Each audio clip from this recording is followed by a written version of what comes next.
तेरा जन्मदिन खुशियों का त्योहार है।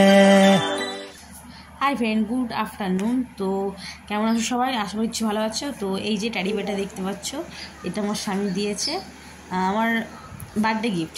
তো জামা দিয়েছে দুটোগুলো। ট্যাডি বেটা সকালেই পাঠিয়ে দিয়েছিল, ও ডিউটি খুব আর্জেন্ট কাজ ছিল বলে সেজন্য আসতে পারেন, শুরু করতে পারেন ডিউটি। তো ডিউটি থেকে আসার সময় আমি বললাম আগে চলে যাবো, বলছেন থাক থাক যেতে হবে না, পরে যাবে। তো ডিউটি থেকে এসে আমি গোলাপ জামাটা দিল আর কি, একটুখানি রাগ করছিলাম। তো তারপরে রান্নাবান্না করলাম, আমি বললাম এত রাত হয়ে গেছে, রান্নাবান্না করতে হবে না, রোদে খাটাখাটনি করে এসে রান্না করতে হবে না। ও বলছে না প্রতি বছর করি, এবছর কেন হবে না। তো আমার জন্মদিনে বিয়ের আগে কোনো কারণে জন্মদিন ছোটোবেলায় হয়নি। তো আমার বর বিয়ের পর থেকে জন্মদিনটা ও আবার শুরু করছে, বলছে আমি করছি মানে সারা জীবন করবো। তো দেখো কত কিছু আয়োজন করেছে, তবুও বলছে ঠাকুর বাজে রাত হয়ে গেছে, আর কিছু করতে হবে না। তো কেমন লাগছে বলো, আমার আর মেয়েকে কেমন লাগছে বলো।